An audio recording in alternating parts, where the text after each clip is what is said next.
नमस्कार दोस्तों, हम साइंस एकेडमी में आपका स्वागत करती हूँ। आज आपके के लिए क्वेश्चंस लेकर के आई हूँ जो आपके वस्त्र विज्ञान में बुनाई से संबंधित है। आइए क्वेश्चंस को देखते हैं और ये आपके एग्जाम के पर्पज से भी बहुत ही महत्वपूर्ण है। और आपका ये टॉपिक जो भी एग्ज़ाम दे रहे हो, टीजीटी, पीजीटी और जो भी आपका यूपीपीएससी का जो भी एग्ज़ाम दे रहे हो, सारे लिए आपके लिए बहुत ही महत्वपूर्ण है। और ये ऐसे क्वेश्चंस हैं जो आपके एग्जाम में इसी तरह से भी क्वेश्चन आपके आ सकते हैं। तो पूरा वीडियो बहुत ध्यान से देखिएगा। और इस समय आप जो है डिटेल वाली जो मैं वीडियो बनाती बहुत कम आप लोग देख रहे हैं, क्योंकि ये लगता है कि आप लोगों को ये इम्पोर्टेंट नहीं है, ये तो यूपीपीएससी के लिए है, नेट के लिए नहीं है, टीजीटी के लिए नहीं है, पीजीटी के लिए नहीं है। तो ऐसा नहीं है, मैं बार बार बताती हूँ, ये सबके लिए है। बस वो जो टॉपिक है वो किसी रूप में किसी दूसरे रूप में रहता है और उसमें एज अ टॉपिक दिया है, इसलिए आपको लगता है कि केवल ये यूपीपीएससी यानी प्रवक्ता के लिए ही है। तो वाकई ये सबके लिए होता है, लेकिन आप लोग इसको समझ नहीं पा रहे हैं। तो फिर आज चलिए देखते हैं अपने क्वेश्चंस की तरफ। पहला हमारा क्वेश्चन है, सर्वाधिक मजबूत बुनाई होती है। अब देखिए, सर्वाधिक मजबूत बुनाई इसमें से कौन सी है? ट्विल, सैटिन, कॉर्डराय और लिनो। तो सबसे मजबूत जो बुनाई होती है वो क्या होती है? वो ट्विल बुनाई होती है। क्या होती है? ट्विल बुनाई जो होती है सबसे मजबूत बुनाई होती है और ये तिरछी बुनाई होती है और इससे जीन्स, डेनिम के जो कपड़े होते हैं वो बनाने का काम किया जाता है। और नेक्स्ट हमारा आता है, ऐसी बुनाई जो ज्यामितीय नमूने बनाए जाते हैं, यानी ऐसी कौन सी डिजाइन है, बुनाई है जिसमें ज्योमेट्रिकल वीविंग की जाती है। तो इसमें जो बुनाई होती है वो डॉबी वीव जो होती है, इसमें ज्यामितीय नमूने, क्वेश्चन आपका आया भी है, ज्यामितीय नमूने बनाने के लिए कौन सी बुनाई होती है? तो डॉबी वीव होती है। जबकि जो हमारा क्रेप, लिनो, हनीकॉम्ब, इसमें ज्योमेट्रिकल डिजाइन का प्रयोग नहीं करते हैं। अब आते हैं, जैकेट बुनाई से बने वस्त्र के नाम बताइए। यानी जो जैकेट बुनाई से कपड़े बनाए जाते हैं इसमें से कौन सा होगा? तो देखिए, यहाँ पर डेमास्क बनाते हैं, टेपेस्ट्री और अपहोल्स्ट्री। डेमास्क, टेपेस्ट्री और अपहोल्स्ट्री से जो है ये तीनों कपड़े बनाते हैं। किससे? ये बनाते हैं जैकेट बुनाई से। जबकि जो हमारा वेलवेट होता है ये हमारे सैटिन की बुनाई से, जो सैटिन वीव होती है उससे बनाया जाता है। तो इन बातों को आप ध्यान रखिएगा कि जो जैकेट बुनाई होती है, डेमास्क, टेपेस्ट्री, अपहोल्स्ट्री, ये तीनों जैकेट बुनाई से बनाए जाते हैं। नेक्स्ट क्वेश्चन पे आते हैं, ऐसी बुनाई जो अंग्रेजी के 8 अक्षर के समान दिखाई देता है। ऐसी कौन सी बुनाई है जो अंग्रेजी के 8 अक्षर के समान दिखाई पड़ता है और उसकी जो बुनाई होती है वो जालीदार होती है और ये कम मजबूत होती है और इसमें मच्छरदानी या नेट जाल बनाने के लिए बनाया जाता है। तो इसमें जो बुनाई होती है वो क्या होता है? लीनो बुनाई होती है। क्या होता है? लीनो वीव होती है, जिसमें अंग्रेजी के 8 अक्षर के समान डिजाइन या लुक दिखाई पड़ता है। इस तरह से इसमें एक ताने का धागा होता है और इस तरह से यहाँ पर 8 के आकार के डिजाइन बनाए जाते हैं। तो यानी अंग्रेजी के 8 अक्षर के समान जो बुनाई होती है वो कौन सी होती है? लीनो बुनाई होती है। नेक्स्ट आते हैं, किस बुनाई से तौलिया बनाया जाता है? तो ये आपको पता भी होगा कि इसमें जो हनीकॉम्ब बुनाई होती है, हनीकॉम्ब जो इससे अवशोषक क्षमता इसकी ज़्यादा होती है और इससे जो तौलिया होता है उसको बनाने के लिए प्रयोग में लाते हैं। तो इसमें जो ऑप्शन होगा क्या होगा? ऑप्शन सी होगा। अब देखिए, नेक्स्ट क्वेश्चन की तरफ आते हैं। नेक्स्ट क्वेश्चन हमारा है, ट्विल बुनाई। ट्विल बुनाई के प्रकार बताइए। क्या लिखा है? ट्विल बुनाई के प्रकार लिखिए।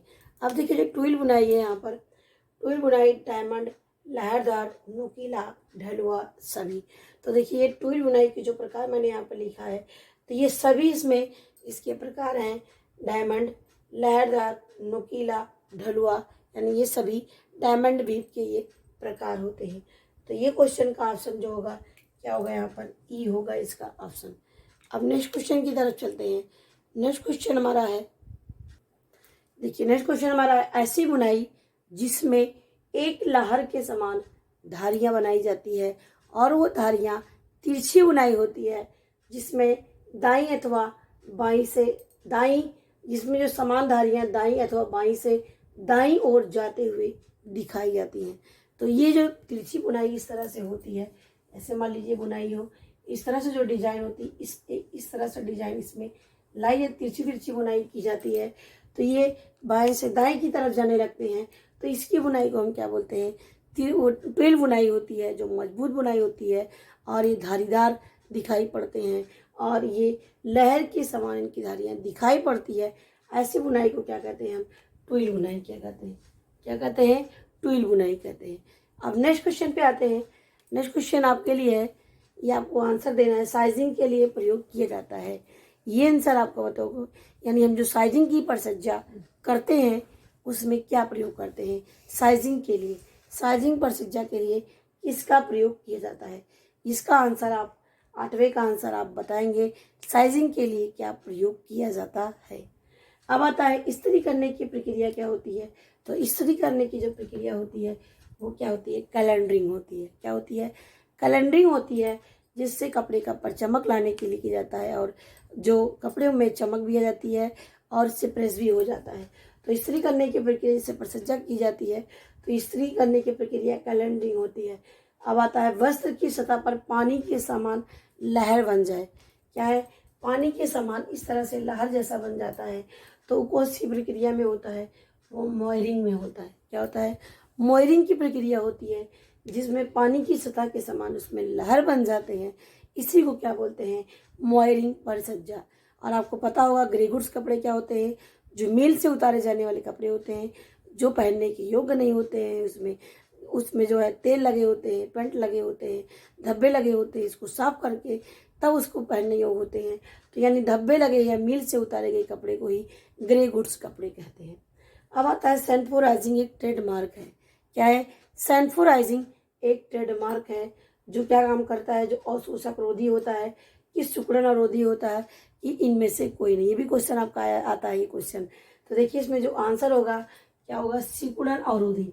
यानी क्या होता है? सैंटफोराइजिंग की प्रक्रिया सूती वस्त्रों पर की जाती है। इसको सिकुड़न अवरोधक बनाने के लिए सैंटफोराइज्ड यानी एक ट्रेडमार्क लगा देते हैं, एक चिन्ह लगा देते हैं, जिससे ये पता चलता है कि ये कपड़ा सिकुड़ेगा नहीं।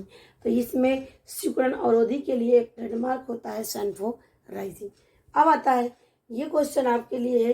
ये क्वेश्चन आपको बताना है सूती एवं लिनन वस्त्रों में इनमें से कौन कौन सा गुण है? ध्यान से दीजिएगा। सूती और लिनन वस्त्र में इसमें से कौन कौन सा गुण है जिसका अभाव पाया जाता है? यानी इसमें कौन सा गुण है जिसमें सूती और लिनन के रेशों में या वस्त्रों में नहीं पाए जाते हैं? प्रत्यास्थता, तन्यता, प्रतिस्कंदता, सिकन, प्रतिरोधकता। ये आपको हमें कमेंट बॉक्स में आप हमें लिख करके बताएंगे। इसका उत्तर क्या होगा ये हमें कमेंट बॉक्स में लिख करके बताएंगे कि सूती एवं लिनन वस्त्र में कौन से गुण इसमें से जो है पाए जाते हैं। इसमें से मैंने आपको हिंट दे रही हूँ, इसमें से एक ऐसा गुण है जो नहीं पाया जाता है, जबकि 3 ऐसे गुण हैं जो पाए जाते हैं। तो आप इसे हमें कमेंट बॉक्स में लिख करके बताएंगे 12 का आंसर और 8 का आंसर। साइजिंग के लिए क्या प्रयोग किया जाता है? तो इस दोनों का आंसर आप हमें कमेंट बॉक्स में दीजिएगा। तो मेरे वीडियो देखने के लिए आपको बहुत बहुत धन्यवाद और फिर मिलते हैं नेक्स्ट क्वेश्चन इंपॉर्टेंट क्वेश्चन के साथ। धन्यवाद।